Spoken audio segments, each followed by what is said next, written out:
And through Rumi, this idea that love is transformative, power to be harnessed, and also a knowledge to be comprehended. Love is also knowledge. Love is the highest knowledge.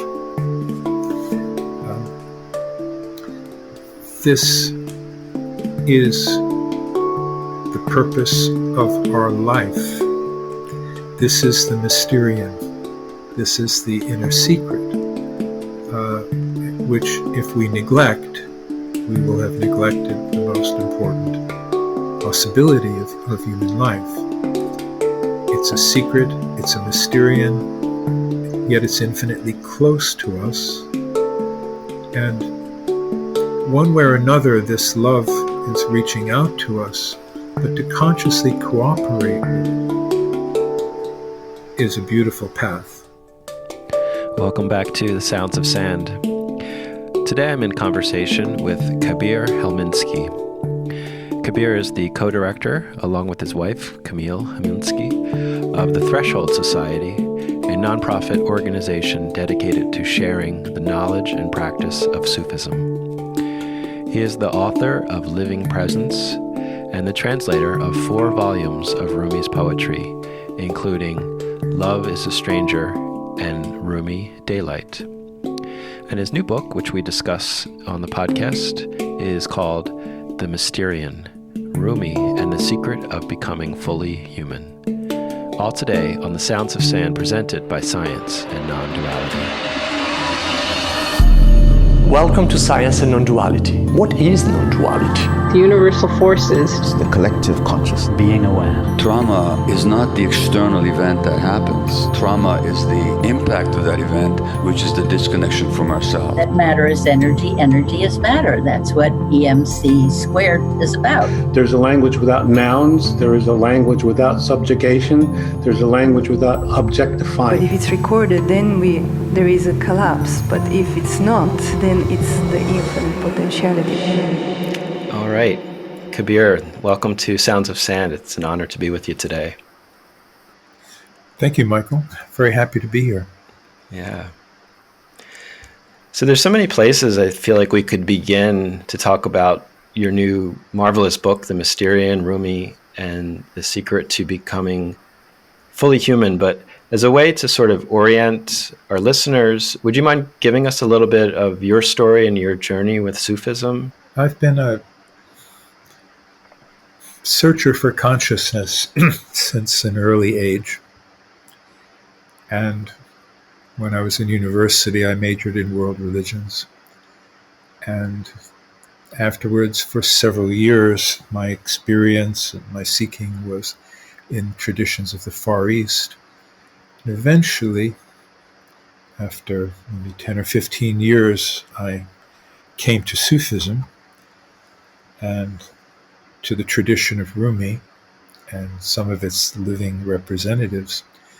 And that's when I felt I had truly come home. That all began in the late 70s. So, as I said, I was a student of Buddhism particularly, and I had grown up as a Catholic, though by the time I was maybe 17 or 18 years old, I sort of left that behind. And from there, it was a slow process of meeting various teachers, getting acquainted with various traditions, until I came to Rumi's tradition, and it touched my heart very deeply. The way I explained it to myself was that I had experienced teachings and teachers of copper, silver, other minerals, but when I came to Rumi's teachings, which were centered in love in a very cosmic sense, it was as if I had come to the real gold that I was looking for. So that's just my experience, and when I say that, I say it with deepest respects for the other traditions that I learned from. I learned from the mindfulness of Buddhism. I learned from the oneness of Advaita. I learned something about Jesus early on. And all of these are beautiful, essential teachings and have my utmost respect. But for me, Sufism was a very integrated spirituality. It was a spirituality that could be applied by people who are householders, people who have a profession, people who are taking a responsible place in society, and at the same time, seeking to experience the highest levels of spiritual attainment. And the way I understand that is that an enlightenment that would separate us from everyday life would not be a mature enlightenment. The ability to be aware of the highest dimension of truth, in other words, the divine, in my language, in the midst of everyday life, represents an integration of spirituality with our embodied condition. So Sufism is a very embodied way of life. Our rituals are physical and vocal and interpersonal and communal and artistic and all of those things. So we stand and we bow and we prostrate. We chant the name of God aloud and silently, and we cultivate community. So, in short, that's how it seems to me. Yeah, and I feel so much of that woven into your book too. As you said, this integration that's present in Sufism, this welcoming of other world religions, other philosophies, other historical figures, teachers, and how that aligns with your own path, being raised Catholic and studying Buddhism. I feel that very deeply in your book and the talks that I've listened to through Sand. I'm happy to hear that. And in another episode of our podcast, we explored the work of Hazrat Inayat Khan, the mystic music practitioner from Sufism. And something that really struck me from that conversation with this composer and Inayat Khan scholar Michael Harrison was this dynamism, this movement. So it's the study of sound and energy as a cosmology for the creation of the world. And you mentioned movement and action and daily life and the ritual movement practices. And I know a lot of people associate Sufism with devotional whirling practice. Is that a part of your practice as well? Well, that is our tradition, the tradition of the whirling dervishes, which goes back to Rumi, although whirling could be traced all the way back to shamanic activities in Central Asia and so forth. But the ceremonial whirling, and whirling as a spiritual practice, is at the heart of the Mevlevi tradition, which is our tradition, also known as the whirling dervishes. So we teach this, and we do this, and we have led several tours of the United States and other countries as well with the whirling dervishes of Turkey. And I stood in as sheikh in those ceremonies. And the beauty of the whirling ceremony is that it is fundamentally worship. And at the same time, it is an integration of a classical music tradition involving a number of instruments, strings and flute, ney, flute, with choral, vocal singing of usually poems of Rumi.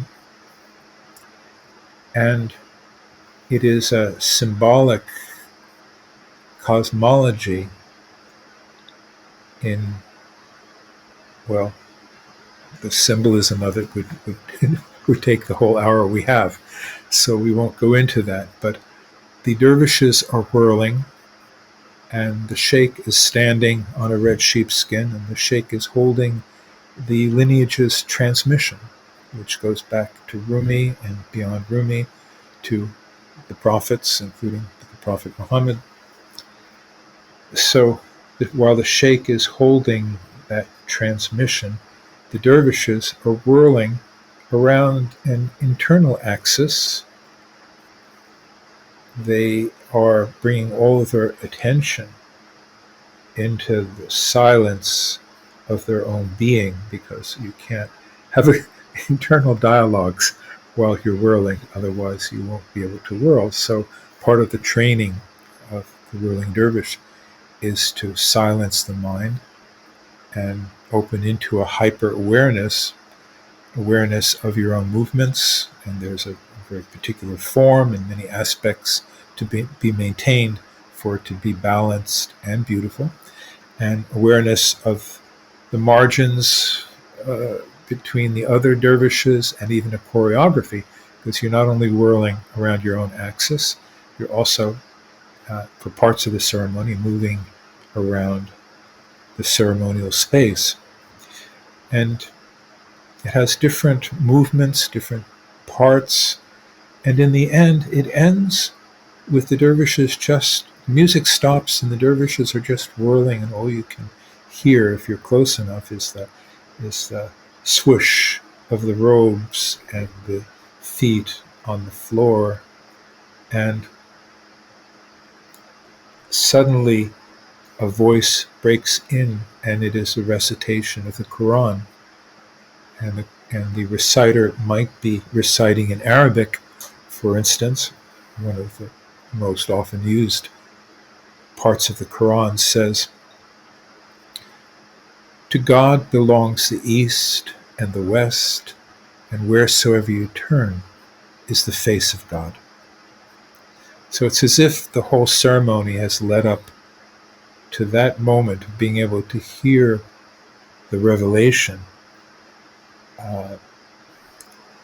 and as if your heart has been emptied, your very self has been purified, and all the dervishes suddenly kneel on their sheepskins to listen to that recitation of the Quran.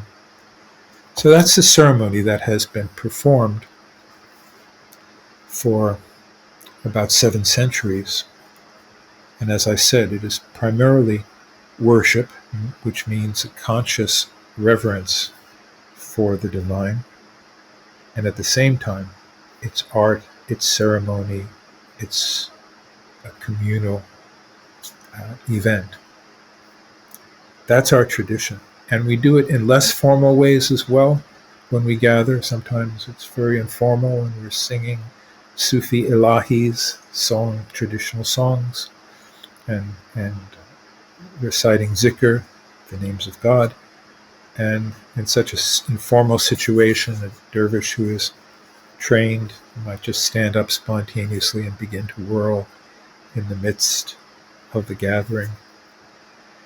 So that whirling has something to do with the vortex, the form of the vortex, which is a mysterious, profound, and powerful form within creation. And it generates an energy which is felt by anybody anywhere near it. When we had done ceremonies with as many as 2,000 people in the audience in performing arts venues, we would remind people not to offer applause at the end of the ceremony, but because This is not a performance, and you're not an audience. This is a ceremony, and you're guests. So there's no reason to applaud. And people would sit in that silence and wouldn't even want to get up and leave for 5 minutes because of what they felt, which they might not have even understood or experienced before. But somebody who has spiritual sensitivity, of course, would recognize the beauty of it more consciously. And that's been part of the life of the Mevlevi tradition since Rumi's time. Although in Rumi's time it was very exuberant and spontaneous, and the ceremonial side developed over the centuries into really a beautiful culture of love and creativity. And during the Ottoman centuries, meaning up until the 1920s, the Mevlevi order, the Mevlevi tradition, was a refuge for artistic and creative souls within that culture that stretched from North Africa all the way to India, basically. A little bit about the Mevlevi tradition. Yeah. Well, I'm getting, I've never seen whirling in person before. I've seen videos of it, but it sounds quite transcendent to witness. As you say, it's weaving spirituality and art, but also in some way science, because it's, if you think about the structure of the universe, it's these whirling microscopic particles creating this intricate dance, and that same model extends up, to the planet and the ecosystems, and then the solar systems, and the way our galaxies are all in constant movement in that constant spiraling pattern. And there's a secret in that, not that I can explain it, but the fact that everything is turning, we should not take for granted. All of the planets are turning. All the galaxies are whirling.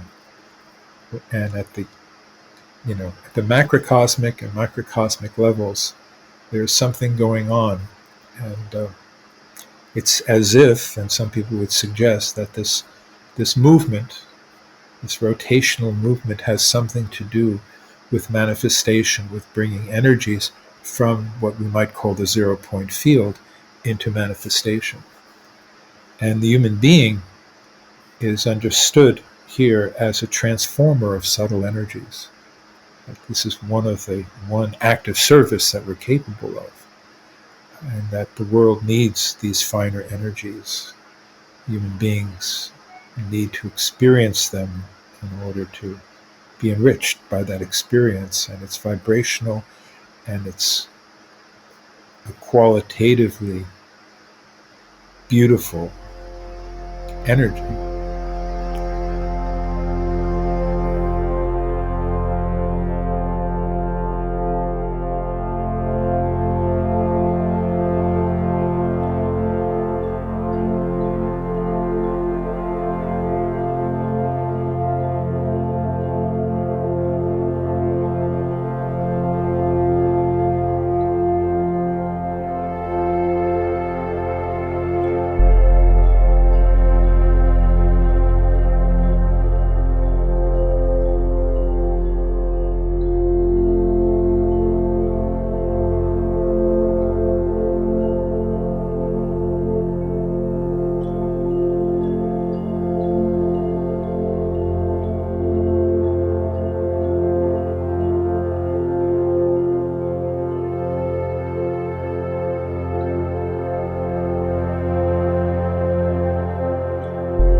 Of course, this book, the Mysterion, the subject and the muse, the center of it is Rumi, who you spoke of, and many people know Rumi's. Well, they see quotes from Rumi on social media and sort of excerpts of his poems, or they may know complete poems.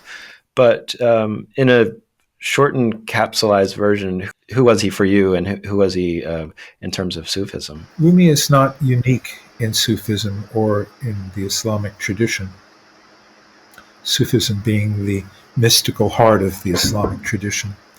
So he epitomizes something, but he's not new or original. Maybe what's original about him is the creativity with which he expresses the fundamental truths that have been part of Sufism. It's as if what was latent at the very beginning of the tradition, with the revelation of the Quran, for instance, became, it flourished and it became more explicit with Rumi as a message of love. And that message goes all the way back, not only to the Quran and the Prophet Muhammad, but to Jesus and to all of the prophets, saints, and masters of humanity. And he just makes it very clear that the human being is capable of extraordinary creativity and a love that is beyond self-interest, a love that is transformative of the individual and of those wherever that love is shared and expressed. So, actually, I think there's a poem that I can share with you that expresses it beautifully, and the fact that he expressed what he did in poetry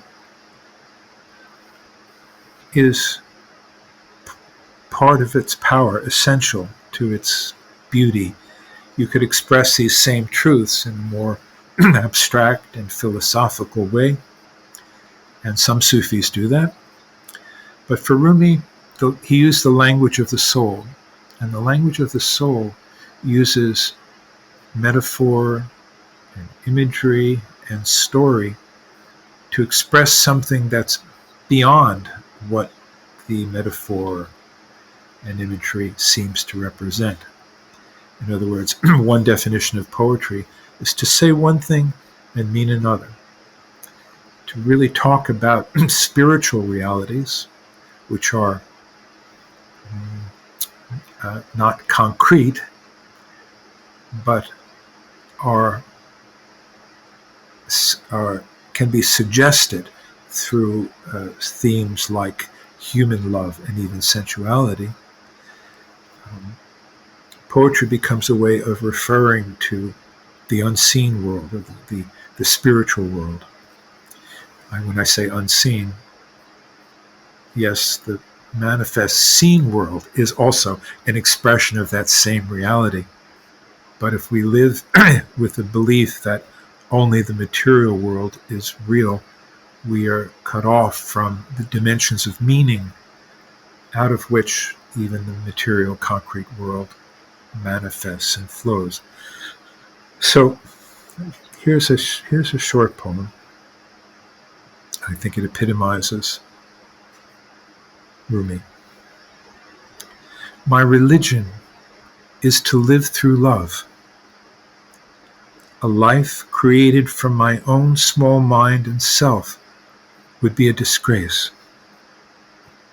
The blade of love cuts away what covers the lover's soul. Love's sword severs sins. When the bodily grime is gone, a shining moon appears. Spirit's moon in a wide open sky. I beat this drum of love for so long, for you whom I adore, singing, my life depends upon my dying. This keeps my body and soul alive. I dream that I do not sleep. This seagull fears no shipwreck. Her feet love to touch the ocean. Now, I realize this is a lot to take in, especially just audibly without seeing the text. But let me just go through it and comment a little bit. Please, and sort of reveal how much is here and what the metaphysical background is of this. My religion is to live through love. Okay, that could be an Instagram post. Pretty simple, pretty straightforward. Who would argue with that? A life created from my own small mind and self would be a disgrace. In other words, life created from within the matrix of the ego leads to disgrace, leads to egoism, leads to, all the vices and forms of unconsciousness we are all too familiar with, including in ourselves. Then he says, the blade of love cuts away what covers the lover's soul. So it's as if there's something that needs to be revealed, something that needs to be removed by the blade of love. But interesting, it's the blade of love. Love's sword severs sins. That deserves some reflection. If we understood the nature of love, if we became proficient in practicing love, we might begin to see the relationship between so-called sin and lovelessness. And then he says, when the bodily grime is gone, a shining moon appears. The bodily grime. Now, Sufism doesn't have a negative attitude towards the body. It honors the body. But preoccupation with the body, especially with its unending appetites and often contradictory needs, that preoccupation needs to fall away for something more essential, more spiritual to be revealed. So there is something to be revealed beyond our desires, the thoughts and self-image our mind creates. He then says, spirit's moon in a wide open sky. Okay, so an internal dimension opens, and the moon, which is reflective, a reflective light, reflecting divine light, you could say, appears. And then he shifts again. He keeps shifting, shifting references, frameworks. He says, I beat this drum of love. Now for the Sufi, you've heard that. We've heard that drum. We've beat that drum. It accompanies the zikr, the chanting of the remembrance of divine names. So I beat this drum of love for so long, for you, whom I adore. In other words, this is all for that divine beloved. Singing, my life depends upon my dying. So the dying he's talking about is the dying that brings life. This keeps my body and soul alive. And he mentions body and soul. This vibrancy, this rhythm, this music of love, and this dying away of the false self. This keeps my body and soul alive, although it looks like dying. Then he says, I dream, but I do not sleep. Very interesting. A whole lecture could come out of that one line. In sleep, one can be conscious, one can have conscious dreams. When the soul develops enough, when consciousness is sustained enough, then consciousness is continuous even into the dream state. So I dream, but I do not sleep. Then he says, again, shifting the context again, this seagull fears no shipwreck.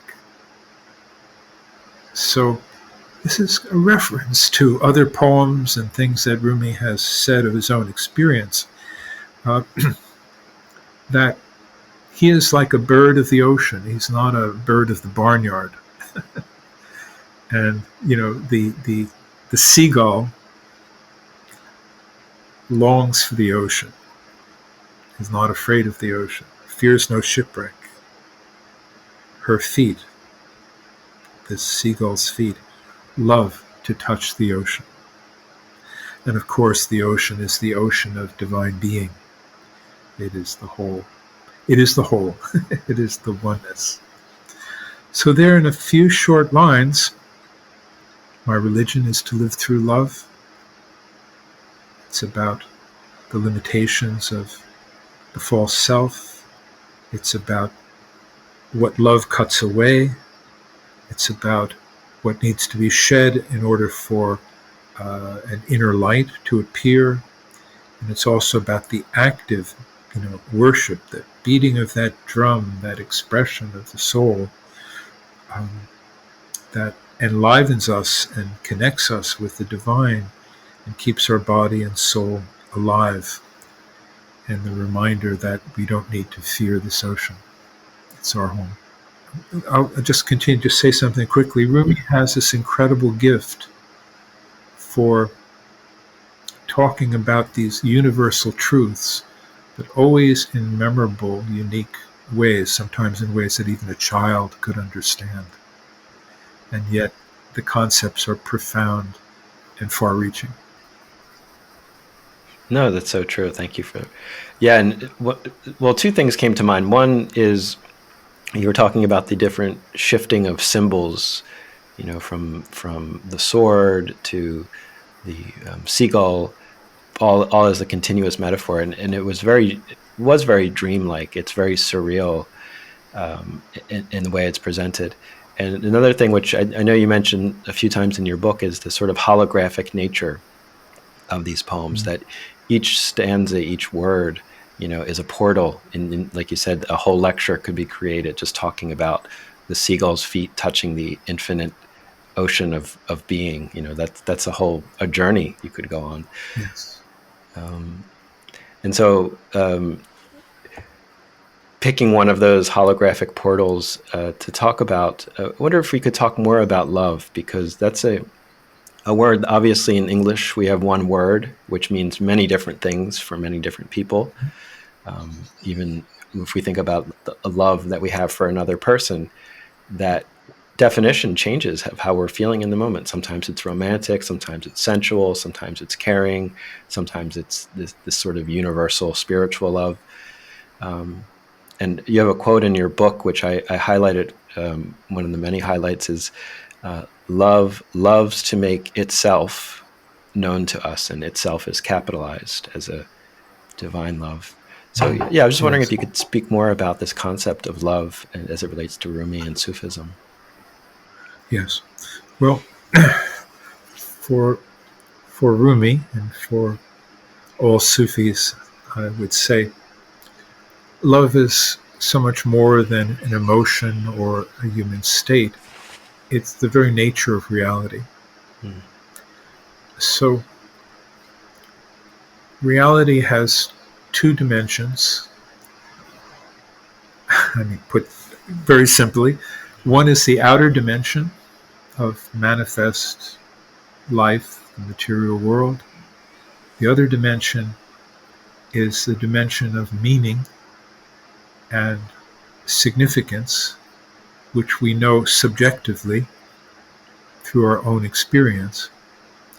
So the fact that you and I exist and experience what we experience in the way of consciousness and love and other qualitative experiences is suggestive that these experiences, such as compassion, empathy, love, etc., are of the very nature of reality and not just accidents of our material physiology, our electrochemical organism. That compassion, a nurturing compassion, is the divine nature.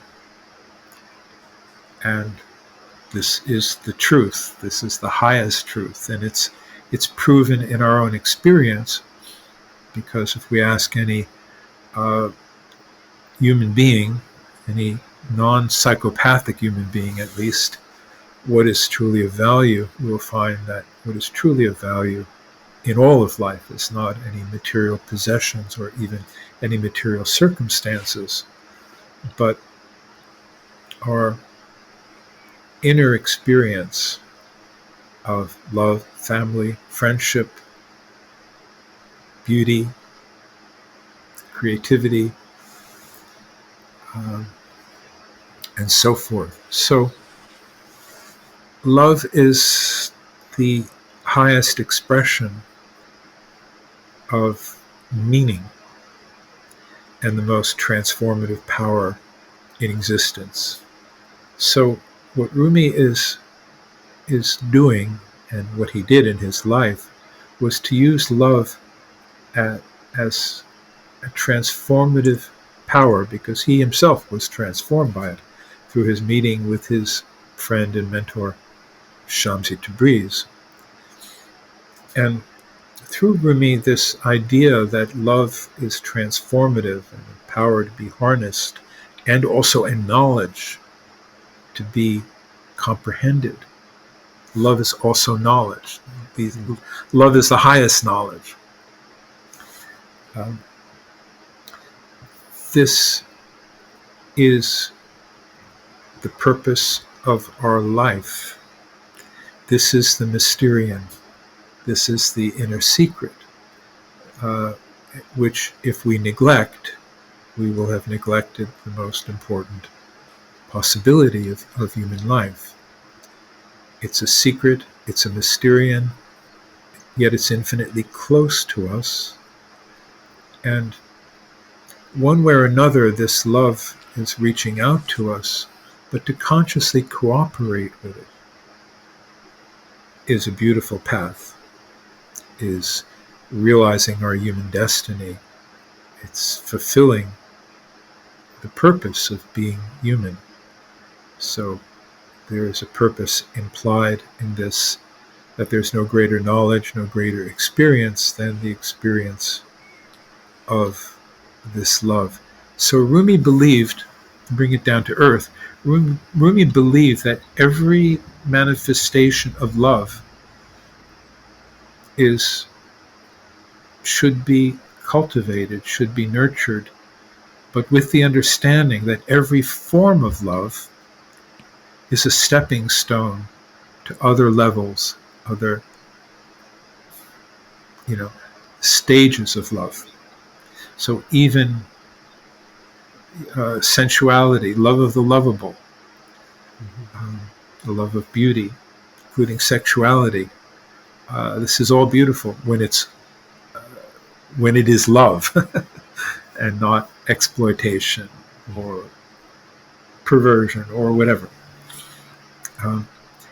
That every form of human love is a stepping stone, leading us stage by stage to ever wider fields of love, and without denying the earlier stages, without denying the beauty of romantic love and partnership and marriage and family. But increasingly, love becomes more and more subtle, more and more pervasive, more and more universal. And in the end, he would say, the greatest love is love with no object. When the human being gets to that stage,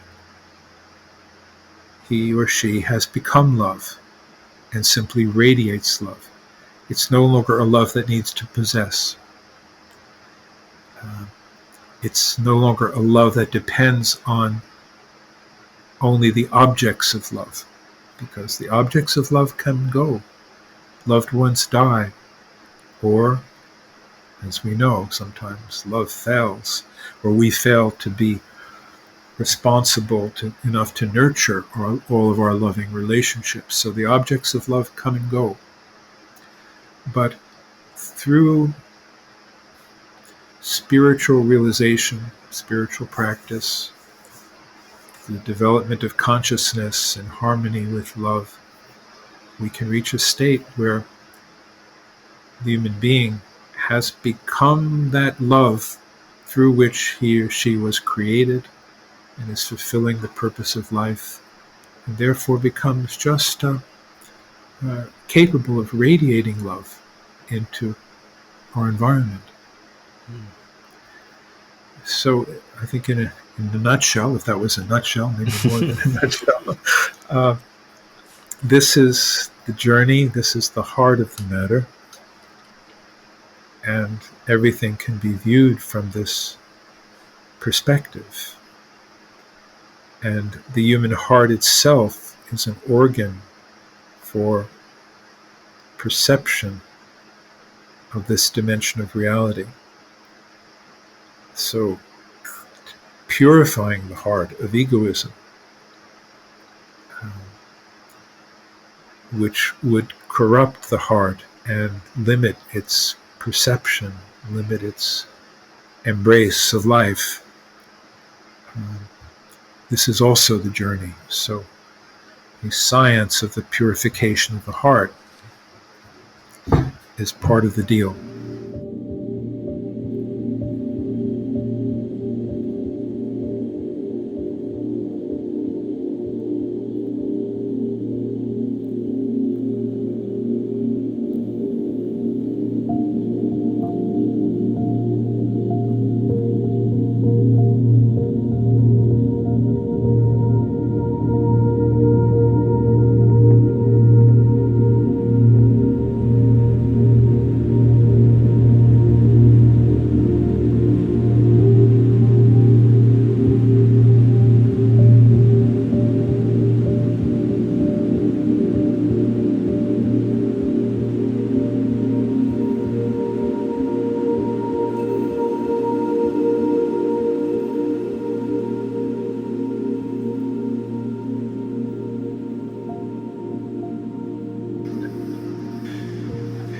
So many places to go.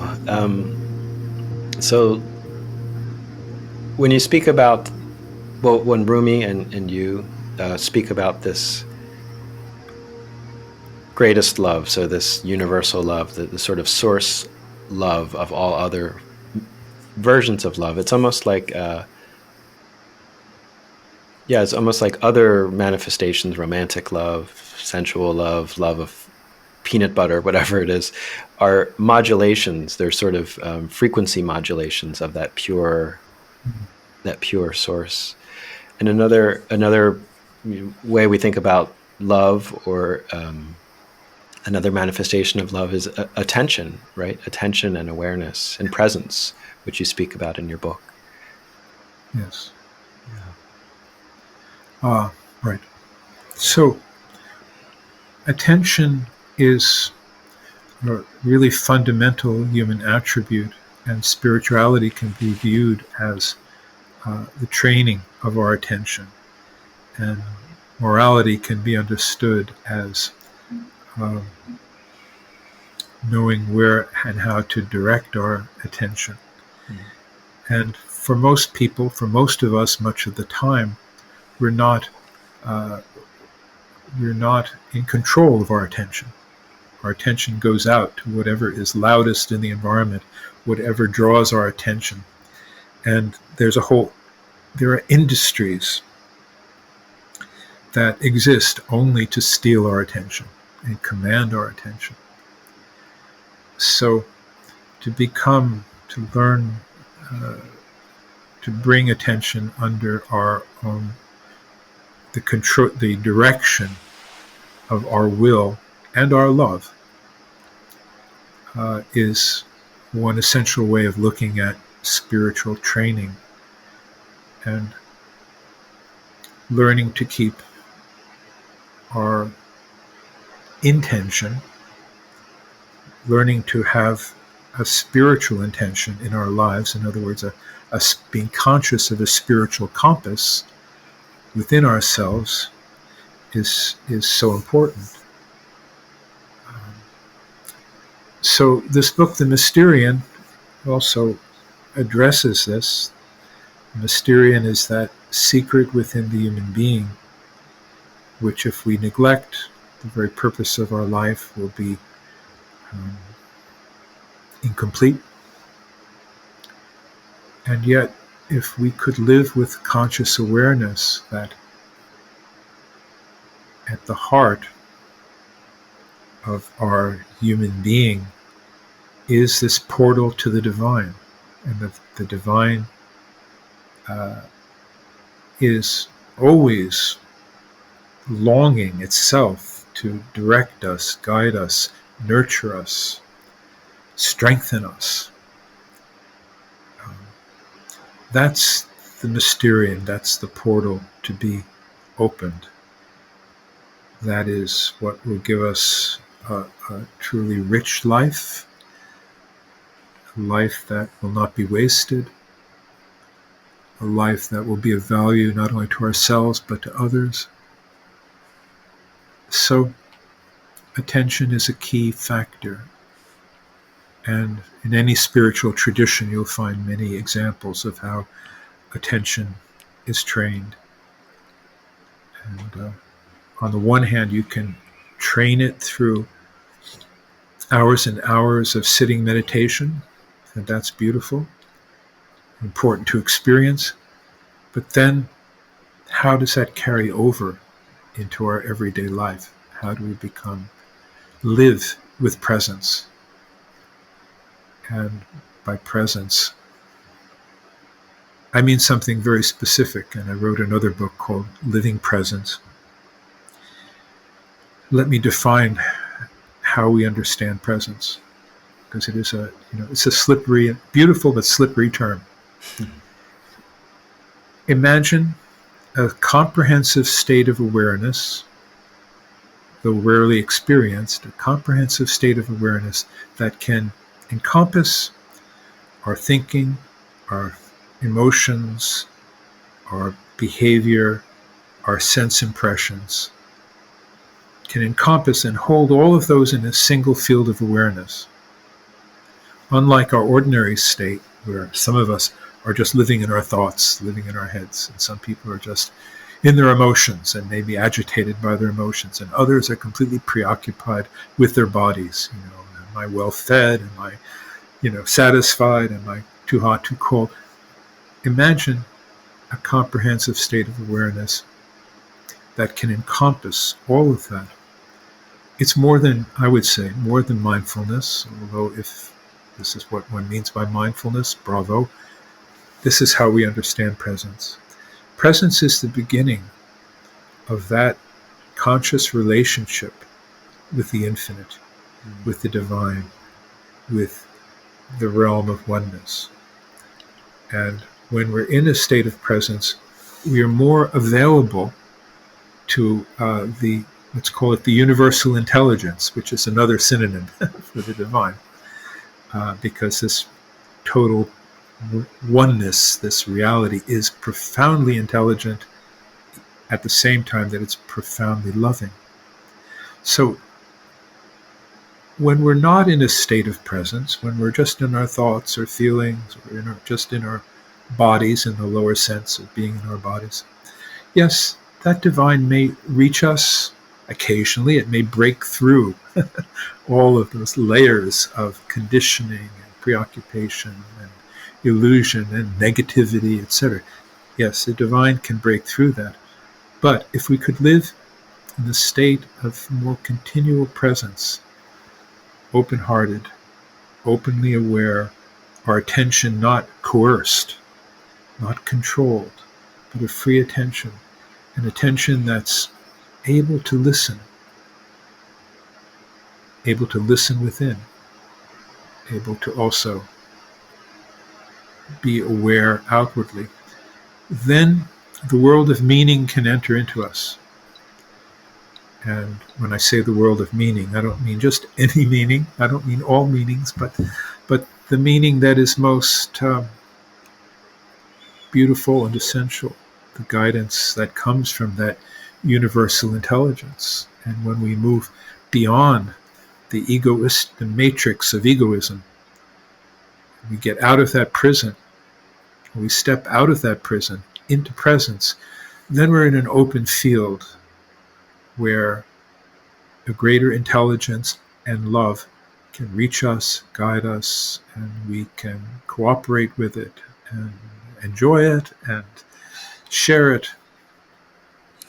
Something like that. Yeah, it's almost like the meaning inside of us. You talked about recognizing is looking to recognize the meaning that's out there, and that happens through that presence that you're talking about, that listening, that cultivation of silence, that inner silence that's able to make the space for silence itself to be heard by the silence. Yes, yes. And by the way, I want to mention a sand talk from years ago that was extremely valuable to me, and it was a talk by Federico Fagan Okay. on artificial and human intelligence. I don't know if that was the title. It was a short talk, 15 or 20 minutes. Federico was the inventor of the microchip in 1971. And he gave the most profound talk about the difference between artificial intelligence and human intelligence. And I had to listen to that talk and take notes on it and listen to it several times to decipher it, because he packed so much in scientifically. Mm-hmm. He gives a scientific explanation for the difference between two realms of being. I hope I can explain this without belaboring it or making it too complex, but it's so essential to what we're talking about. We'll put a link to it in the show notes so people can find it when they download this episode. Yeah, please do. So to put it as simply as I can, what he describes two dimensions. One he calls semantic, and the other is symbolic. The semantic dimension is the dimension of human will and consciousness and meaning and attention. And the symbolic dimension are all the ways in which that is expressed. Or, for example, he mentioned that you could express all of quantum physics in 6 equations, mathematical equations. He said, but that's a symbolic expression, and yet it's, in a sense, meaningless without the human dimension of meaning that discovered it. Mm-hmm. So he separates these two realms, and he says that artificial intelligence can learn and calculate and perform these functions that it has been engineered to perform, but it will never have will. It will never have that power of attention and intention, and also, let's say, feeling, including love, that the human dimension has. So the semantic dimension of life is always there simultaneously with the outer symbolic expression. Symbolic meaning, for instance, Michael, you have perhaps a social security number that's identified with you. That's a symbolic expression of you in one form. It has something to do with you, but it's not you. And so we have to distinguish these two realms. And one, in one of the talks that I gave at SAND, I described how there are two different sciences, and physical science is always working with measurement and mathematics. It is looking at the symbolic reality, but it doesn't really touch the internal dimension, which is qualitative in the sense of what your heart feels to be valuable. Right. What does love feel like? What does generosity feel like? What does forgiveness feel like? These things are not, that doesn't exist in the symbolic, but in the semantic dimension of reality. So I said there's a science of the heart, which is different than material science. And with the science of the heart, well, the primary instrument of that science is the heart, or human consciousness. And that we should not confuse even the marvelous findings of science that seem to suggest a mystical truth, and do, and they befuddle the mind. But there is this reality that is only known internally through human consciousness, and Michael Fagan makes a good case of how this is a priori, this dimension of consciousness, which is qualitative, is intrinsic to this experience of life, of consciousness. So I highly recommend his talk in light of all the issues that are coming up in the world today, with chatbot and all this other stuff, which seems to mimic it. It's a symbolic representation. Chatbot is a purely symbolic representation of the symbolic reality. And chatbot, as you know, so okay, if we go into chatbot a little bit.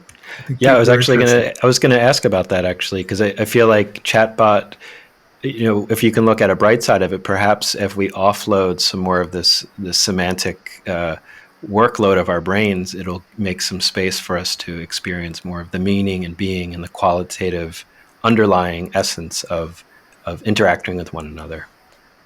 Possibly. Yeah. What chatbot does is you ask it a question, and it goes out into all of human discourse that has appeared on the internet. That's not all of human discourse, just the part of it that appears on the internet, the people who are engaged in that way. And also the totality of human consciousnesses, well, not consciousness, the totality of human thought and discourse, much of which, by the way, is programmed, propagandized, is a result of mind control, of forces that have nothing to do with reality, or the good, the true, and the beautiful. So the chatbot goes out in that whole ocean of of discourse, let's say, and then it formulates an answer based on, is it based on truth, or is it based on some totality of egoistic experience on the planet at this time? Yeah. So it's not a reliable view of reality, of truth. In fact, if you take all the opinions in the world and sum them up, but give them you might say, make them more articulate and intelligible, still you only have a summation of that human nonsense, if I may say so. And maybe you could, if you ask the right question, you might get a better answer. But you can ask chatbot, are you conscious? And it'll give you one answer. And if you ask chatbot, are you merely machine and unconscious? It'll also give you a very good reason why that's true. So we have to get beyond this mechanical thinking, this being lost in the realm of opinion, of this merely symbolic realm, which in this case is made up of a lot of what major media is telling us, for instance. And who wants to trust that, or who finds any truth in that? Yeah. And how do we turn our consciousness and our attention towards that which is most true and beautiful in the semantic dimension of reality? And that's what Rumi and prophets and spiritual masters ideally point us to. Though even those traditions also have a certain amount of nonsense mixed into them, because they're human and imperfect and somewhat conditioned no matter what. But nevertheless, it's in that direction that we're more likely to find an adequate representation of reality and the purpose of human life. Nice, yeah. I feel like we should have a whole separate conversation about chatbot and the ramifications of that. And It's something we've been talking a lot about at Sand. Like how do we use these technologies, but use them in a way that, like I said earlier, can alleviate some of the chaos of the mind. To say, okay, let the chatbot write the marketing email, and we can focus on other things. But to not, in the episode, in the podcast I did with Ellen Emmett, we talked about this quite a bit too, that our culture just has an obsession with intellectualism, with intellectual property. And I think we're in a stage where we're really enamored that this technology can synthesize, lyrics to a song, or synthesize essays for students and things like that. And I think it's a symptom of our current obsession in the West with brains and thoughts, and the fact that we call such a thing artificial intelligence that doesn't have a body. It's completely ignoring all the intelligence of the body. It's just replicating words. It's just imitating, basically. Yes. When you say it's ignoring the body, what it's really ignoring, in one sense, it's not ignoring the body, because it will still have propositions about the body. But what it's ignoring is the felt, subjective experience of life. Yeah, I meant to say maybe bodily intelligence. So, Yeah. where my next sentence comes from, some of it's my brain, but some of it's my gut bacteria, some of it's energetic systems in my body and my emotions that say, okay, maybe this is the next thing to say. It's not just a mechanized process happening from the neurons in my brain. I know you didn't mean that, but yes, Yeah. I just wanted to clarify it a little bit. Yeah. So it would be a great, shall we say, practice for us if we could learn to listen deeply within, to carry our consciousness back, behind our thoughts, behind our emotions and feelings, and take it all the way as back as we can go to that place of silence and stillness, and listen from there, and listen in this sense that we're listening for guidance, for wisdom, for meaning. Is there anything there? This would be an interesting experiment. And what effect does that have if we were to regularly practice that deep listening? And then in that state, thoughts, words might arise, and we might learn to distinguish, where are these thoughts rising from? They're rising from, something that I heard on television recently, or might it be something much, much deeper? Might it be something from a deeper intelligence? And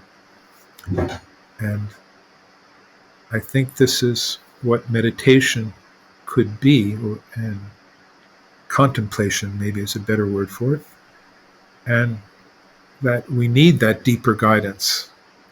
And we may learn to trust that we can refer to something within our hearts that we can rely on more reliably than other levels of information and opinion that are thrown at us all the time. And we would get back to our own essence, and we would find, what we talk about in Sufism as our intimacy with the divine, that we are made to know this intimacy, and that our experience of self can be imbued with the qualities of the divine, which is not the same as saying I am God, or even quite the same as saying God is within me, but is saying that there's a profound, intimate relationship between the whole and this one individualized consciousness, this one I, that is you or me, but that I, we can experience that I-ness in a beautiful intimacy, a divine friendship,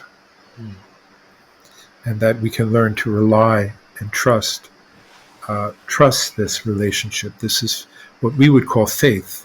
Faith is not belief, it's not a theology. Faith is knowing we live in a spiritual reality, and learning to invoke it, trust it, be guided by it, after we clear away some of our egoistic distortions. Beautiful. I feel like that's a beautiful place to leave it today. That was nice. Fair enough.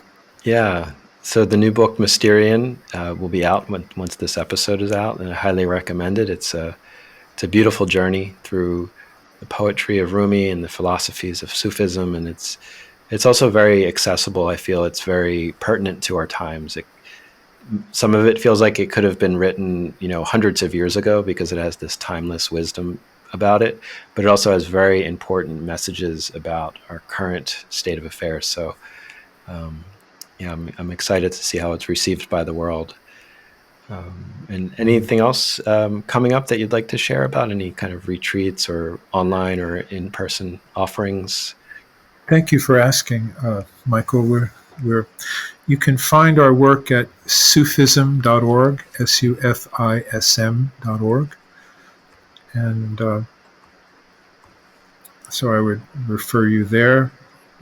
And whatever we're doing will be mentioned there. Right now we're in the midst of a year-long project called the Mysterion School.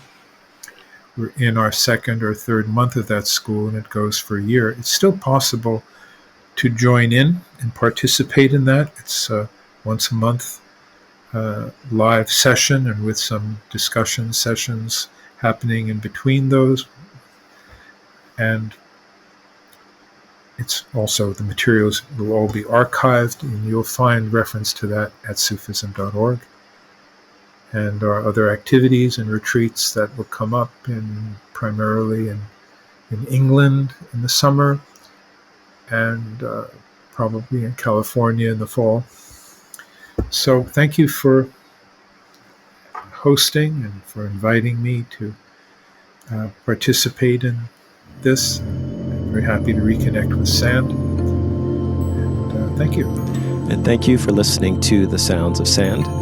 We invite you to explore more of our talks, dialogues, videos, articles, events, and offerings through our website, scienceandnonduality.com. If you've enjoyed this conversation, please consider becoming a member to access our massive library of Sand content, available exclusively to Sand members. And we would love it if you could leave us a review on Apple Podcasts, Google, and Spotify. And share this episode with your family, friends, and all sentient beings. Be well.